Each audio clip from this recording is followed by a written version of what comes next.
you're outputting from your computer to the headphones, it doesn't output from your computer to the TV. So there would be nothing for Output, the TV to then put into my headphones. output. All right. What? So I think we're officially streaming now, except for okay, cool. We have I a know picture. because All right. Well, I'm Hold gonna on, I skip gotta the section. hold on. Give me a few minutes. I got a sponsor on the line. It'll take me a few minutes to sort of line everything up. Well, this isn't the Red Writ. This is After Hours, and we're streaming on our new night Thursdays. And I would like to do some special thanks to all sorts of people, especially the Patreon, Tim Roberts, Daniel Hulker, and Nostalgic. Thanks to Couchfire Media, and thank you to our Replay Productions. Please visit our Linktree at Linktree/Dreadlore. This is not the Red Writ. This is After Hours on our new Thursday night. We got some really special guests tonight, and in the next coming weeks, we're going to have a few other really special guests that I'm not going to tell you about until we're 100% confirmed. So that is exciting. Hello, everybody. Welcome to the show. I'm only guessing that Lee cannot hear us, or I look red that can't hear us. well, I can't even. Well, I'm sorry. What was your handle again? Jazzy Cabbage. Jazzy Cabbage, and what was their handle? I love how you're Ariel. staring at me like I know what just happened. Are you maxing? Are you maximum effort? Yeah. All right. Yeah. I'm taking maximum effort here to like. So we're gonna talk about some games, different kinds of what gets us into tabletop role playing game. We're gonna talk about ourselves. We're gonna talk about the world, and we're gonna talk about all things nerdy, geeky, otherwise interesty. In this after hours show, because I have Max and Jazzy Cabbage on, we'll probably go a little bit into space and our one shot that we did with Gnome Sweet Gnome, or I think it was Home Sweet Home, and then we got Hulker here, who is a regular on the well, everything we do, so into space and the Red Writ. Anyway, let's get started. I want to know, and anybody can answer this how they like.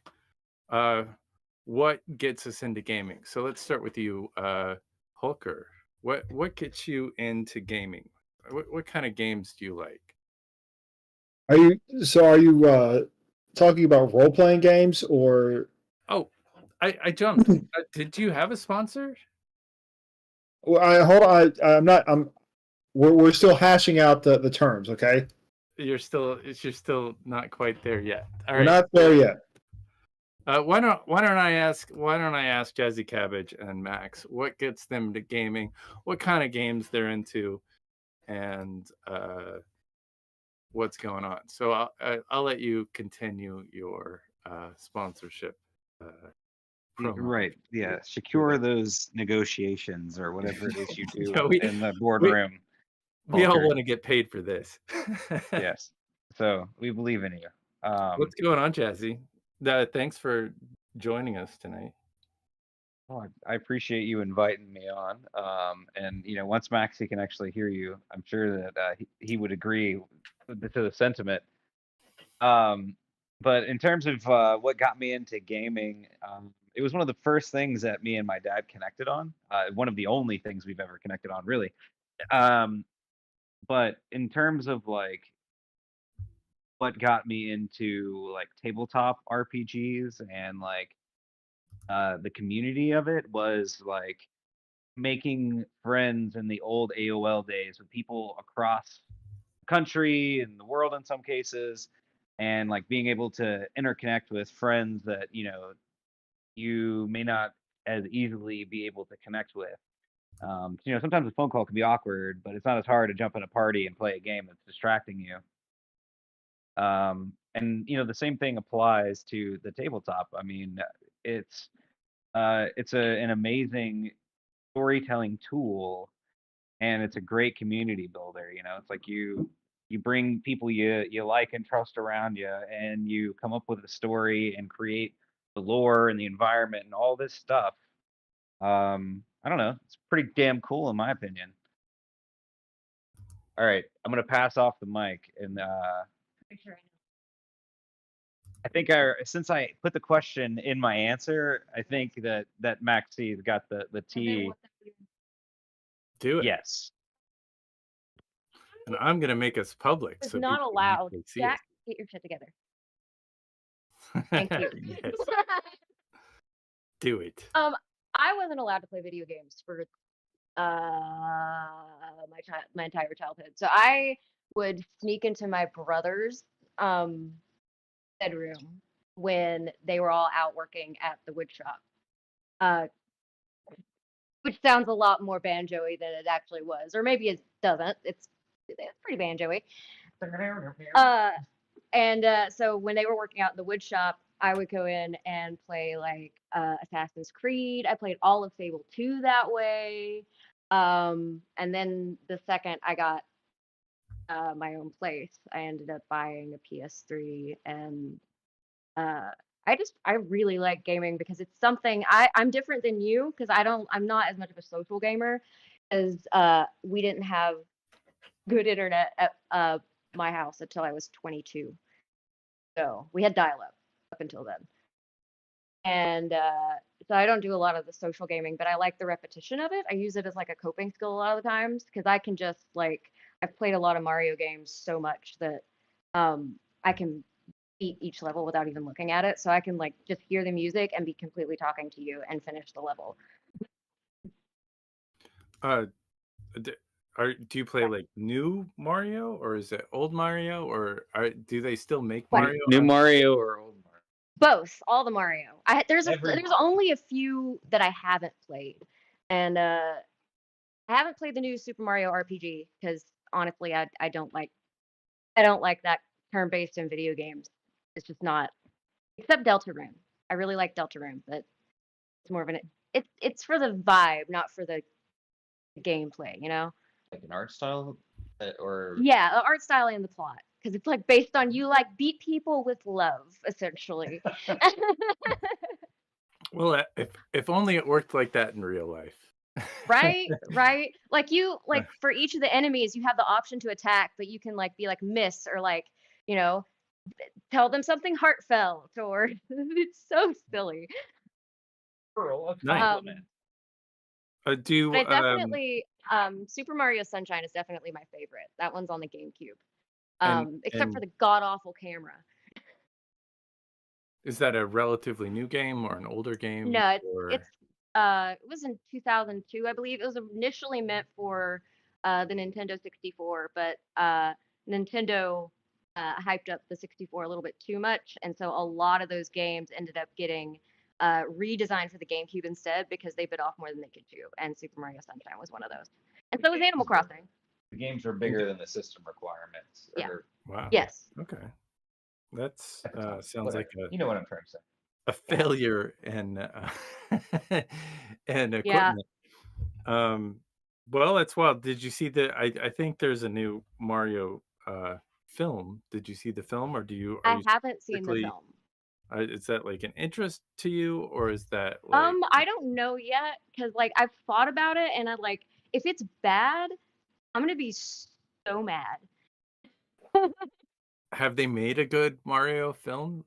I Oh. remember Do you remember they the made a OG film. one?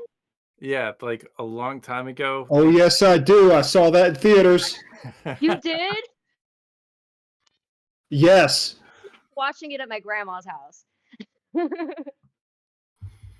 I think I was still too young to understand what's on the TV isn't real, so I think I was scared for a month. I don't remember much. It's been a long time. Often known as Goombas. Oh yeah, that Um, anthropomorphic I, SFX. I, YouTube being the way it is, I know that I saw like a secret hack to where you can beat Mario in like 42 seconds or something like that recently. Do you know all the hacks? The or the you- OG Mario. Yeah, I do know. Yeah. Okay, I know what you're talking about. There's a pipe, and I think it's level 1, or it might be level Yeah, 2. It's Level in the 1, 2. Yeah, it's it is in the level 1, dungeon. 2. It's in the dungeon, and you can go over, and then you can skip basically the entire game. But it's not There's going some- over, it's like going through or something. like Yeah. It's like you're going through the pipes, and then you end up, I don't know, in the toilet of the last level. So that was something that I was I've never subjected seen to fun of early. crawling to a No, I would be so concerned. What about you, Hulker? What got you into gaming? What kind of games are you into? Tonight's sponsor is very near and dear to my heart. Do it. Tonight's sponsor is the Winesburg, Ohio Parliamentary LARP. Yes, the Winesburg Parliament live-action role-playing group consists of a quorum of self-elected individuals who divide up into 2 houses of players and reenact the process of attaching riders to appropriations bills. If you are ever in Winesburg, Ohio on a Saturday night, please check out the Winesburg Parliament LARP, and don't ever check out the Winesburg Vampire LARP down the road that totally sucks. I mean, Thank you for that sponsorship. I feel like we're all happier now because now we're more financially the same as we were before. But Don't ever check out that Vampire LARP, the Winesburg Vampire LARP. They suck. They're horrible. Good job. The storyteller totally did not get expelled from that LARP at all. He just wants to make sure of that, right? This is not an attempt. This is not some rival attempt that he thought of after one of his stories didn't go well, and he realized he didn't build his character that well, and he just couldn't take it. It had nothing to do with that. He'd been planning this for years. Okay, no spite. Spite free. none. So what got you into being into games, Hulker? Okay. I remember working. 1985, and I went over to my uncle's house, and he plugged in Super Mario Brothers that he had just bought from, I think, Walmart or wherever. And he started playing it. Huh? Was it the one with Duck Hunt, or was it? Yeah. I think it. The mat. No. You know the mat that you would like with the where you would. It was the one with Duck Hunt, yeah. So it had the gun. Okay, so it is the Donkey Kong one. That's what you're talking about. No, I'm the the Mario Mar- expert, I can answer that. the you- Mario are you Brothers. Yeah, It's the so one you're with talking Mario about Brothers, the original Mario Brothers, and Duck Hunt. Okay, so that is the one that has Donkey Kong in it. I don't think Did it that have was the. Donkey Kong? No, I don't. It just had the two No. games. There was an Olympic one where that came with like a little plastic mat that you could like if you ran you would lose. Yeah, I played that Ran. over at a friend's as well. And like the trick was like you just moved your heels up and down really Yeah. fast. It wasn't about running. And I'll also tell you, I had one of the worst products. Probably the second worst product Nintendo ever put out, and that was the Power Glove. I remember that too. Yeah. Oh, the commercials hyped it up so much, right? But it didn't really work. But I eventually got a Nintendo. I played a few games. I really liked them. I think I eventually got a Super Nintendo. I would have been fine with a Sega Genesis, but I ended up with a Super Nintendo. You use the Game Genies. Remember the Oh hell yes, where you yeah. like, And I even took some of the codes and I would modify them by one letter, right? And you would get even crazier effects. Yeah. True. Yeah, and there was a rival to that one too called the Pro Action Replay. Uh-huh. It was just another version of the Game Genie, but it wasn't as well known, but it still worked. I Nice. also think of the So- Game Shark. Yeah, that too. Shark. I've not heard of that one. It was Did you for get the handhelds magazines? mainly. I Okay. did. I was the nerd that had all the magazines, Me the too. Game Informers and all Game that Pro. jazz. Yeah, and then what was I liked the manuals too, like the stuff that you would be like, I don't know, for Pokemon it would have like all 151 in there, and it'd be like have like Yeah. the locations. It's like a physical book. I'll see if that I have gave any you left. the I'll be answers. right back. Has any of this stuff like affected you in real life? I mean, your day jobs, etc. Like, you don't have to go into detail what you do for a living, but it has gaming influenced like your chosen professions? Am I alone? I feel like I'm no. You are not alone. I always feel like So how has it affected? Well, I mean, did it or did it? I mean, did it have any influence over your chosen profession? I definitely enjoy the tactile storytelling experience that gaming gives. So, I don't know if it necessarily affected what I do to, like, in terms of like my job, because like as a camera operator or like a shooter. Ah, there it is, Game Pro. It's the real deal. The stars of night. Is that 1993 right there? Is that Yeah, hold on. pulling out some like vintage vintage paper? Memorabilia. There's the word I'm looking for. Nice. That thing's Yeah. in mint. That That is is in in mint really good shape. condition. Yeah. Almost. Near mint. Near mint. I've got the top Oh, 100. did you have one of those? Those little controllers? Like I remember when that controller came out, and I don't remember it being any better than just having like a handheld little poopy thing. All the gimmicky Nintendo shit was terrible, dude. In the beginning, I don't know. I always did want that robot that would like change your cartridges for you. Yeah. It was a Japanese exclusive. Anyway, I don't know. So I real do life. art. I do art as my job, and I do think that enjoying like the creative space of storytelling, growing up and into this point, I think it has probably benefited me in a way that I may not realize. I guess that'll be my answer. So like real life, like if we think about real life, has gaming affected your life uh uh and your work in a positive way or a negative way? I think positively. You do. That's Yeah, it's a time suck. It, it, it but is. I mean, It does take a lot of. are the benefits, do you find benefit from like for instance a role-playing game? Oh Do yeah. you work like what we do with Dreadlore? Um, do you play other games other than Dreadlore? I mean, did you play Dungeons and Dragons or Cthulhu or Vampire or No, but I've always been familiar with like how the system works and things like that. And watched a lot of like, I don't want to name drop other, podcasts and shows, but there's the a name lot of drop? D and That's D. good. We'll use the Um, meta. We can use the yeah, meta.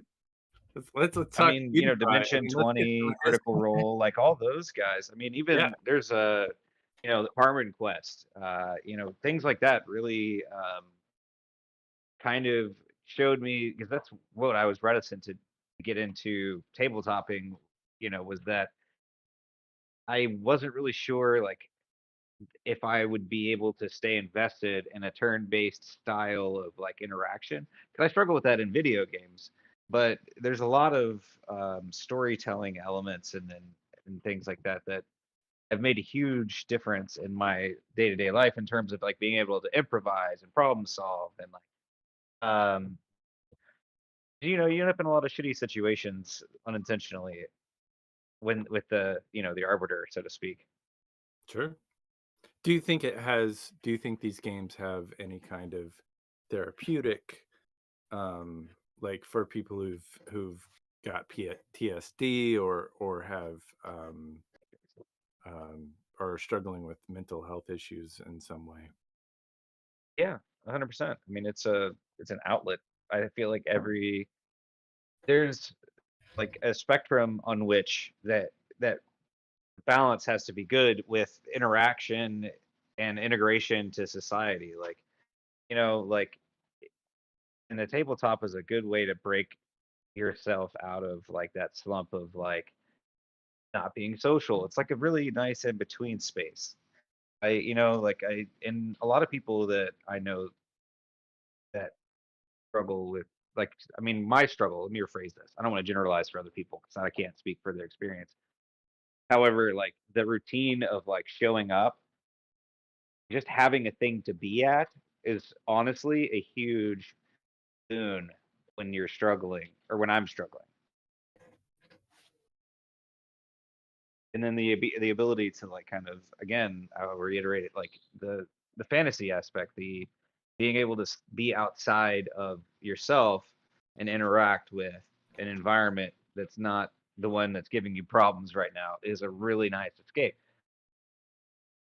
Do you get more out of like a video game, or do you get more out of like maybe more conversational game, like a Dreadlore or a Dungeons and Dragons?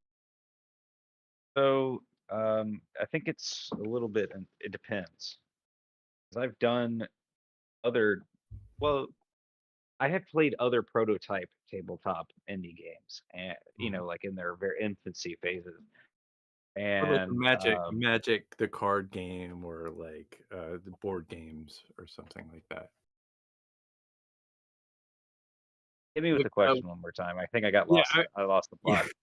plot. Do you get, what do you get more out of? Do you get more out of playing a video game, or do Oh, you get like do you get more like depends on the intensity of the story and like how much I'm interacting with it.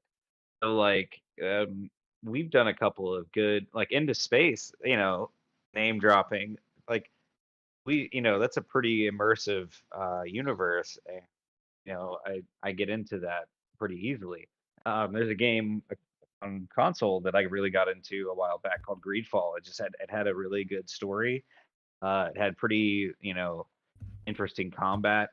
Um, I can say that I experienced the same level of immersion and enjoyment and escapism as in both places.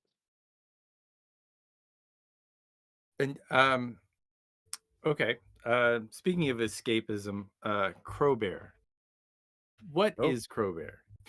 Can we Crowbear. if you're gonna, because we explored Crowbear and the Home Sweet Home one shot, and I played with you on Crowbear on a couple other things, and as a DM it was very difficult to, like, Crowbear is very powerful. Can you give me some aspects of yourself that you've put into Crowbear, that you might uh or elaborate maybe on some of that specifically? Sure. Oh, okay. Sorry, the dogs are like all piling in our laps, Good. causing a ruckus. Um, so what is Crowbear? I'll start there. Crowbear is a 7-foot tall anthropomorphic crow uh, that lured a lumberjack, heard music, and made a deal with the demon to be able to play music. And the deal entails, luring a lumberjack and having a form to take and things of that nature. But just imagine a 7-foot tall, half human, half crow, um, thing lurking in the shadows that can only mimic sound rather than speak. Right. I don't know. So what aspect of Jazzy Cabbage is Crowbear? Like, is there any trait that Crowbear has that you can connect with on a level? So there's this desire to like be helpful and not have to think so much. Like just like be able to be like, oh, shiny, and chase the shiny, and it be fine, or unintentionally be helpful. It's nice to be able to like get out of that driver's seat a little bit, and feel I don't know, it's a goofy spot, and I kind of enjoy feeling like I'm interacting with the space, but not actually pushing any buttons, so to speak. Because Bobby is really does a lot of the communicating and the thinking, and like like that's not my job. Sure. So you rely on Max to do the hard Do the work. hard stuff. All right. and Well, it's just good to lean on somebody well, in that way. I'll ask Max the same question here in a second. I'm going to ask Hulker.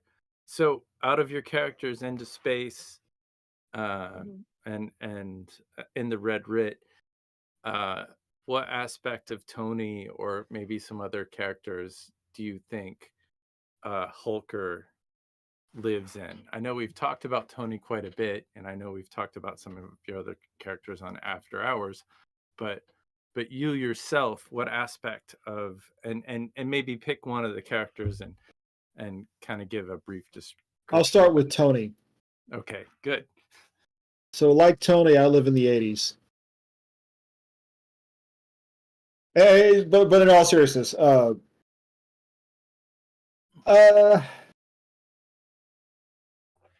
don't know. I think the part about Tony being a former priest. I'm not a former priest. I didn't go to seminary. But given my background, it could have happened. There, but for the grace of God, go I. But it didn't happen. So I kind of relate to it.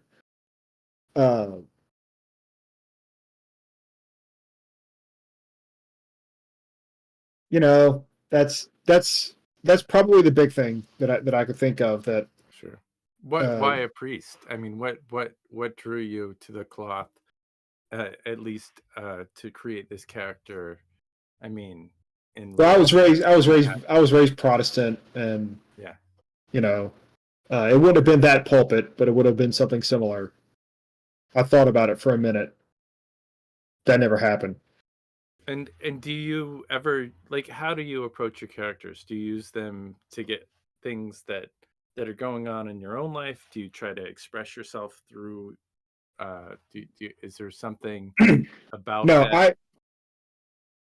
I try and first, given the background and the setting that we have to play the game in, my first goal is to make a character whose background is interesting, but also fits with the setting. Tony is 30 years old, and but part of the going into the priesthood, and this is probably something that unless you know your history, may not have been obvious. And of course, it doesn't apply to me because I grew up at a different time. Was that going into college at the time meant that you were ineligible for the draft. Now he would have turned 20 as the last people being drafted were being sent to Vietnam, were being inducted into the Army. It ended in I think 71 or 72, but it would have been foremost on his mind. And it might have been the thing that tipped someone like that over into saying, "Oh, okay, I'll just go to college. I'll just go down this path." And it probably, no doubt, caused a lot of other people to do the same thing, including people who would later go into national politics, who just mysteriously get deferment after deferment after deferment. That's a whole other story. Anyways. Well, and after September 11th, I mean, I think we were probably both the right age. If they actually, yeah, and well, me especially. Yeah. You were probably not. Because of the way draft law works. And here we go on a tangent, but I'm going to go on this tangent anyways. Yeah, tell me about draft law. Once you turn 21, Yeah. your chances of being drafted are very, very, very, very low. I was 20. That's the age under current law that they would take you. I was over 21 for sure at that. So I remember everyone thinking, because I was talking to people my age, and we realized really quickly that if there was a draft, it's going to be us, right? Sure. Yeah. And in fact, and I was in college at the time, trying to see how long I could go to college because I didn't want to get out of college. it wouldn't have worked. It wouldn't have worked. They nerfed that exemption after the 70s. Yeah. But it's all irrelevant. It didn't happen. So, anyways, it's back to character building.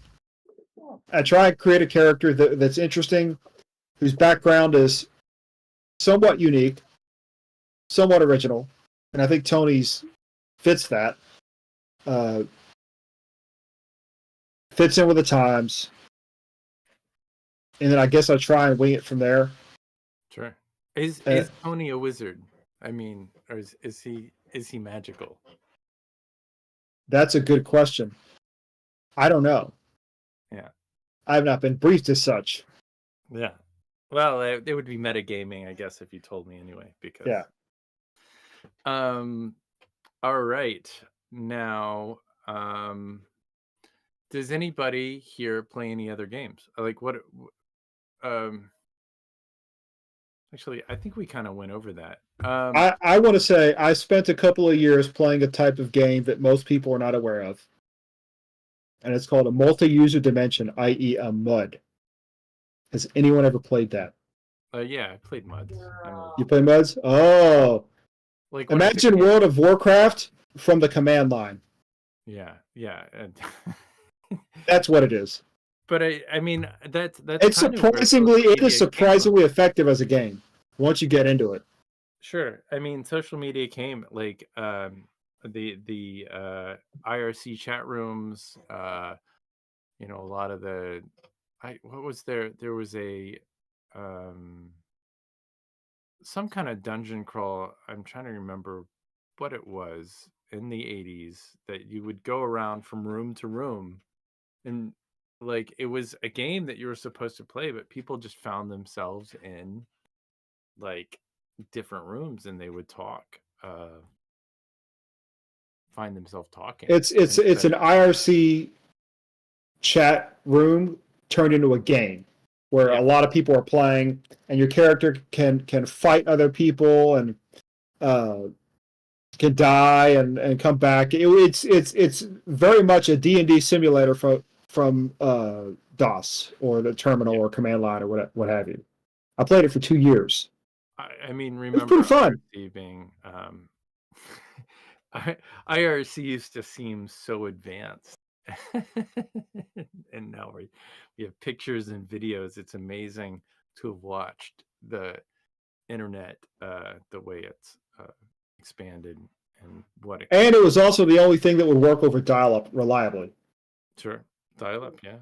Yeah. I remember downloading photos and it would take it would just do sections of the photo.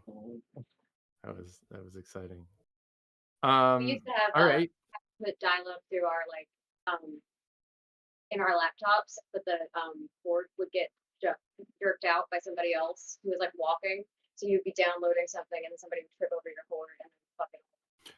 So, Max, I wanted to ask you about your characters, because I asked Jazzy and I asked Hulker. So what aspect of yourself have you put into maybe the character that you play with Crowbear, or do you did you had an Into Space character at one point as well? Yeah, I had his name was DL. He was the sniper. What do you bring of yourself into the character, like into this fictional superhero type powerful character? Where do you gravitate? Well, all of my characters up until this point have been some kind of builder or maker in some of their aspects. Um, I I think that's because like I genuinely, if I couldn't find my place building or fixing something in a scenario, I have no idea what I would do. That's usually my first thing because when we were doing first campaign and I was zombie, my first thought was like nobody has any skills about like what if something breaks that we need. Like what if your one main weapon breaks and nobody is there to fix it? Like then we're probably fucked. But definitely, I'm very much a problem solver, and I bring that into all of my characters. Like I put something around Does things. does Zavi have any regrets, or does Zavi um, live in the moment? Dobby is more of a live in the moment because he's always been up until further kind of like didn't really like a lone person, the lone goblin, just fixing things. He would like freelance and like go into towns and like find people who had broken shit and be like, I can fix it for you, and that's kind of his life. So he doesn't really when it comes to people, he doesn't really care about consequences. So I don't really think he has a lot of regrets. Maybe he regrets having friends because he gets annoyed very easily. And the same with Hulker. Do you think that Tony or any of your other characters have any regrets that you can speak to without metagaming too much? What is your character in Into Space's name again? I Burgess. Yeah. Does Burgess have any regrets, or are they? I don't think I'm very good at playing characters with regrets. They're very much in the moment. Or do they have any goals? Does Tony have a goal? What is Tony probably, before all of this happened, I think Tony was probably trying to. He wasn't going to be a border guard forever. Was trying to make his way into another life or career that he wasn't really envisioning having, but kind of found himself in. Now, with everything else that has happened, I'm not so sure that a guy like Tony is going to think about that for a while. I think it's more in the moment, punctured by long periods of what have I done? What am I going to have to do? Who's next? It's pretty harrowing stuff that this story has gone through. It kind of reminds me of like a really good Call of Cthulhu game, where your characters just end up in all sorts of harrowing situations, one right after another, in quick succession. And I don't really know how a character like that would respond. I'm trying my best, but at times I feel like I'm kind of at a loss because I think about what someone like that would go through, and it's a lot. Now that knowing this about Tony, or learning this about Tony, what does Tony think about all the semi-war crimes that his friends are doing around him? Like Leah kind of killing people, and Nord and Simon also kind of killing people.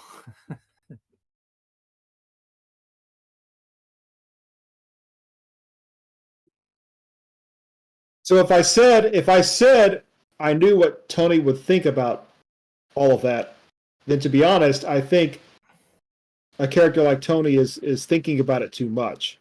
Or at least I'm assuming that a character like Tony is thinking about it too much. There's not a lot. There has not been a lot of time to really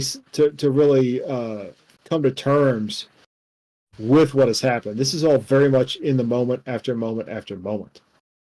I don't know that I have a good answer to that question. And Max and Jazzy, do your characters have any thoughts on the nature of how some of these TTRPG G games can go pretty quickly into the crimes realm of things? I mean, is that human nature that we gravitate towards a form of violence, or is it just because these characters are put into these dangerous situations that we just kind of talk about? And maybe is there a do you think there's any therapeutic benefit to the violence, or do you think it's we're you know just bad people at heart? All of the above. That's not enough answer. You gotta embellish. Give me a little more. You want to go first? Yeah. All right. I think that Zombie has like a lot of cynicism about him, in that he kind of thinks that like no one problem says something about society. So like one bad thing, or the fact that there are several bad things, doesn't really mean anything, because they're all individual. And it's less about like having feelings about what's going on, and more about just fixing the problem in front of you, and then going and fixing the next problem that then is in front of you, and not thinking about it too much.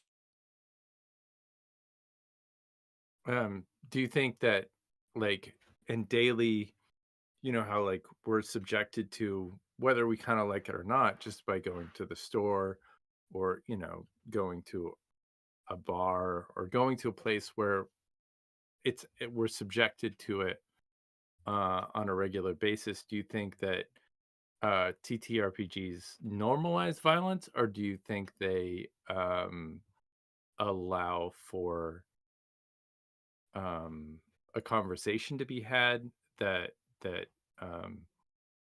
maybe keeps it in the zeitgeist, or keeps the conversation going? Do you think it's good, or do you think it kind of normalizes violence, or do you think it's a way that we deflect I think it's a our good own thing. I personal don't necessarily emotion?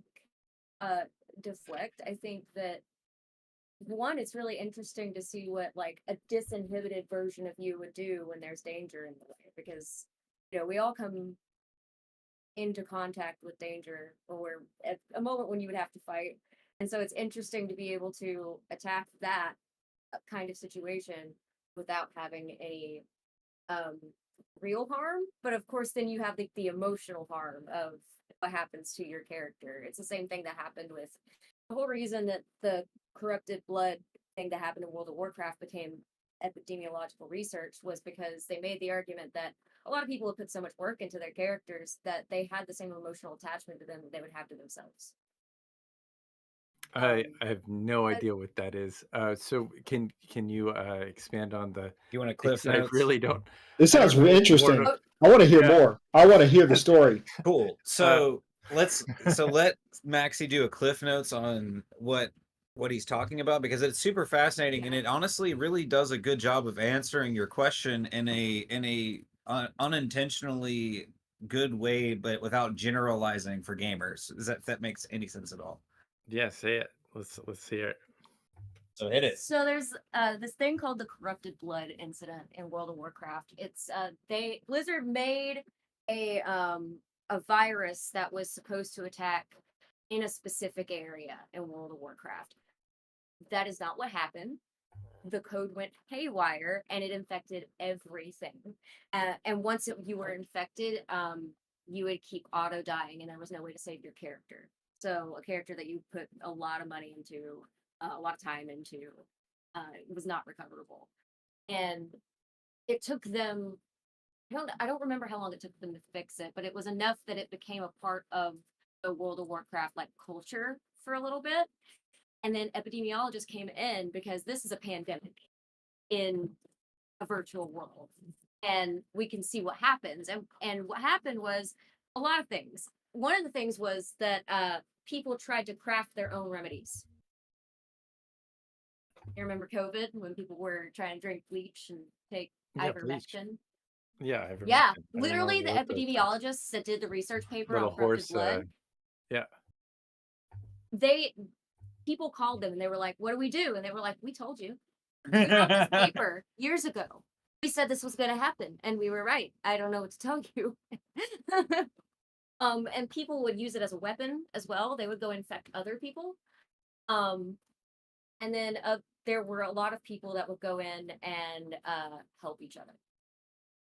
So basically, this entire virtual pandemic that happened accidentally, and Blizzard did not want research papers to be done about it initially. They wouldn't let it happen because they were embarrassed because it was their fault. They did a whoopsie, and a lot of virtual people Pissed died. off. Yeah.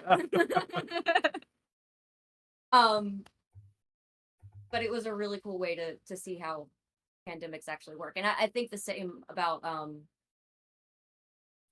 like tabletop games, because there's a point at which it gets to be too much, but I don't think I've ever reached that. And I think it's about the violence being contextually appropriate. Right. Is it functional? Are you problem solving with that Yeah. violence? If somebody's behind you and you chopped them up with an axe, like that would be some kind of violence that maybe I wouldn't be there for. And That's was not this like that wouldn't. was the internet virus, was that pre-COVID or post-COVID, or was it Oh, it was Before, much. like It years was before? very pre-COVID. okay? This so- happened before I was in grad school, so this was okay. I think it was like 2014 or something. Interesting. That's wild. I mean, 6 years does feel like. Yeah. I actually would Well, I love mean, to know. I don't know the name of World the of person that actually Warcraft is- built the virus. But like, I imagine think- having that on your resume. Oopsie poopsie. I did it too good. It came out in what, 2008 or 9? 2004. 4. World of 2004. Warcraft, is that old? Wow. I mean, clearly I have no idea what I'm talking Yeah. about. And it's a world. Who played it? Did you guys play? Did anybody play it for any amount of time? I played it briefly when I was in college.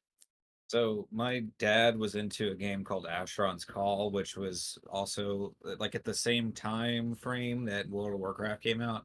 And it also was a pay to play, like a monthly fee thing. So we kind of just made a choice and we chose Asheron Calls, which ended up dying eventually. But long to the short, I'm very familiar with the format and I know a lot of people that play it, but I just never invested in it because I was already somewhere else.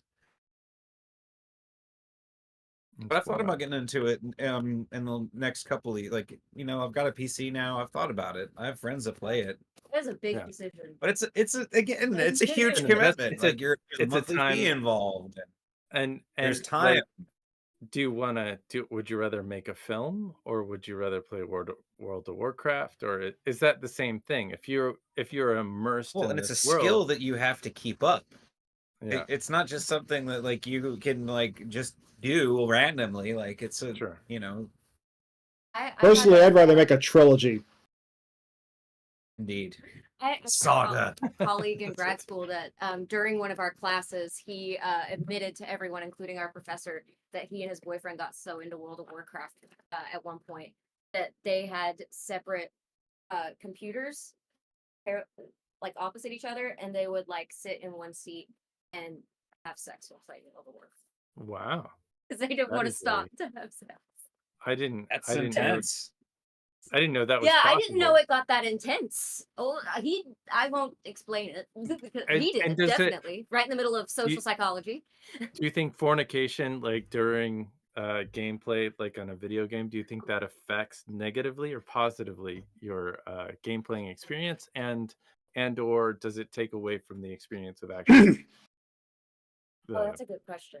fornication? Okay, I wonder. have caveats though, Could because here's my question. Because is this the sex and stuff related to the game that you're playing, or is it not? Because are you just having sex and playing a game, or is the sex that you're having based on what's happening in the game?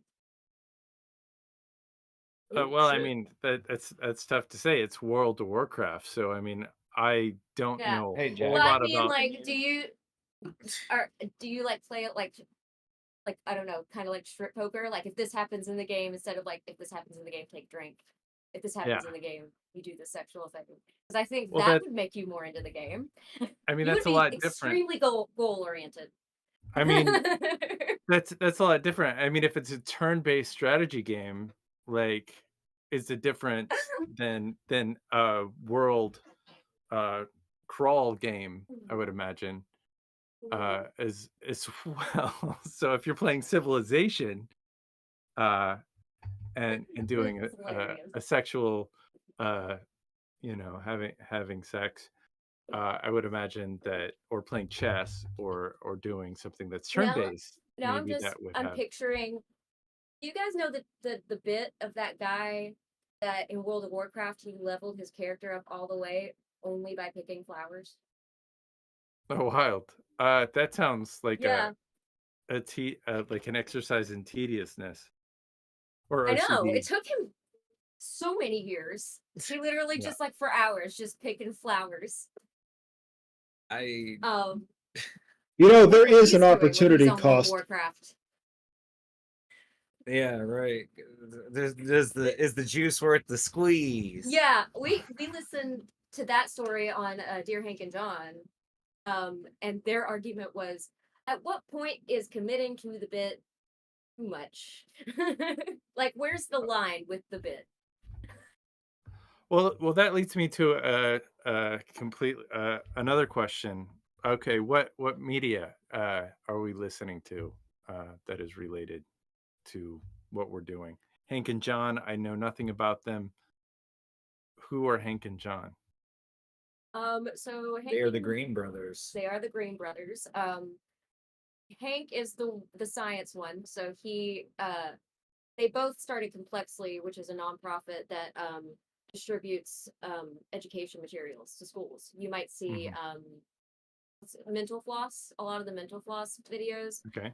You'll see them on like at school. Like actually somebody that I work with, I told her that I listen to Hank Green. She was like, "Oh, that guy that taught me biology." And I was like, "We know two very different versions of that man, but yes, Same person. same person that humped every statue in Missoula, Montana as a punishment." They're some of the OG YouTubers. So Okay, they started in gotcha. 2004. And they started out doing a video diary, basically back and forth. It's video essays, every day. And then it blew up. And then also John Green is a famous author. He wrote The Fault in Our Stars. That's the one that most everybody knows him for. And they also have a podcast where they answer questions, give you dubious advice, and answer all the questions, give you all the news from Mars and AFC Wimbledon. So It's wow. his podcast. it's very ADHD. It's random Okay. questions, and you might get a genuine answer, and you might get something completely ridiculous. Sure. And Hulker, do you have a podcast that you gravitate towards? So I actually know Hank Green as the science from that angle. Yeah, Unsurprised. Do you know Yeah. him from his band though? not really. He No. is a musician. He No. had a mathematical band. Like literally, it's mathematics rock. No, but I think he recently had. I think it was non-Hodgkin's lymphoma or something to Yep. that extent. Yeah. Yes, he would disagree with you if you said had to him because he's like, you don't not have, you're in remission. You don't not have it. Yeah. He's definitely changed a lot since Okay. the cancer diagnosis because he used to be the Green brother that is like all very spontaneous and quirky and fun, and John is the brooding existential one, and now Hank is being a little bit broody and existential, and John is trying to compensate by being like out of character and uncomfortably sunny, and you're like, please stop. Nice. Yeah, I mean, clearly they are they're doing well. They've got nearly 4 million subscribers. Yeah. And about 1 billion views on the internet, something that maybe we would be in a different place. Funny note, my YouTube account is actually older than theirs. They joined in 2007 and I joined I think in 2005 or 6. Damn. Wow, that's old. So I'm just Yeah. impressed you've been able to keep up with the password and log in and the email and all the things required to log into. Motherfucker, I couldn't even get into Discord earlier. yeah, Like, well, it's technology is a beast. It's definitely a beast. All right, I would like to wrap this up with future characters for TTRPG. I want to ask this to each of you. What characters do you want to play next? So after the Red Writ, after Into Space, what is the genre and character that you want to play? We'll start with you, Max. What are you thinking?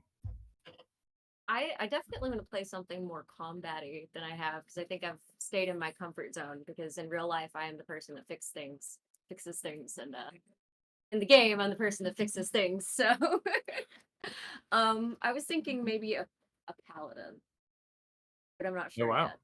devout. So why someone who's devout like that, or and point, Again, because you it's know? against my comfort zone because Yeah, I don't have I don't have that kind of that's mentality wild. where I'm like, I will follow this deity, Right. So like this what would is that be like, like? and what's the setting is your paladin in? What is the setting you want to play Ooh, I don't know that yet. in? Okay. Hulker? I think so. I never really got into playing caster characters like wizards in D&D or the equivalent in Dreadlore. But I think it would be a nice change of pace. And it would also force me to learn more complicated game mechanics. Because being a wizard, they usually tell you, hey, don't do that as your first character. It's a lot, unless you really Sure. read the rules. Sure. Yeah, it's hard. It's hard. And so you want to play in the setting of Craster proper, like the Yeah, I could. post-apocalyptic, Absolutely. with so you want to get into, what is it? Theurgy? Theurgy. Yeah. Yeah. Yeah, that's wild. All right. And Jazzy, what are you thinking? I had an idea where obviously I can't think of the guy's name right now, but from the Into Space series, the one that's from Prime, I thought it would be cool to use Prime as an environment and do ancestor characters for the people that we are playing as an Into Space. And I had this idea where, animal based still, but I have a weapon that's like two things. Like, for example, it's like a hammer for a gigantic grizzly bear, but when I'm in person form, it's like a bow and arrow with a weight on the bottom because it's so big. Because it looks like a hammer. You get what I'm saying? Like, just something that's like very like. I want to be a caster, but I'm still nervous. Cause it's a lot. Um, You're missing. Jack is giving you so much sass. He nudged your arm because you were moving it while it was his pillow, and then he put his head up and glared at you. It That's is because I was petting him and stopped at some point. it is a lot. If it means anything, the character I play, Nord, is a wizard basically, but it's he's picked all of the non-magical powers of being a wizard. I did that on purpose because William was like, you can be anything you want in the book except for wizard. I was like, well, I want to be a wizard. So I feel but like he should have known that would have happened. Oh yeah. yeah, so he's a wizard but without any power. That's amazing. A magicless wizard. I love it. Anyways, It's like gluten-free bed. yeah, it is. It is. Any last thoughts before we sign off? Are we? I definitely thank everyone for coming I out. pitched Dreadlord to a friend of mine that's been doing a homebrew for like several years, and he loves the system. So, what I want to, I guess, impart is like talk about it. It's cool. It's a good system. It works well, and it brought a lot of us together that are sitting right here. I think we honestly, what brought Hulker, I guess, brought was brought to us, but I think we were all brought together because we like film. Right. Well, the desire to create, you know, The creative, that's yeah, what no, and I- tabletopping is. Sure. You're creating a story, you know. The Sure. desire to earn food by making art. Yes, I also want Yeah. to art for food. That is a Yeah. part of it. Will art for food. Well, that's a conversation for a different day. We'll talk about the economics of making a living through role playing game next time on After Hours. Thank you everyone for stepping in and joining us. This is not the Red Writ, this is After Hours, but I just want to give some thanks to Jazzy Cabbage and Max and Hulker for being a part of this and participating. And a special thanks to all our Patreon members, Tim Roberts, Daniel Hulker, Nostalgic, Couchfire Media, and Trois Reblay Productions. Please take a look at our link tree, Dreadlore. Don't forget to thank our sponsor tonight, Thanks to our sponsor that I didn't understand. the Winesburg, Ohio Parliament live action role playing troupe. Yes, Winesburg, Ohio, LARPing. Gotcha. So we might be near them. Can you make a reference? LARP, LARP, LARP. Last thoughts before I hit the end button? Any last words? Be safe out there. Everybody love everybody. And we'll catch you next time. Yeah, we'll catch you next time. Looking forward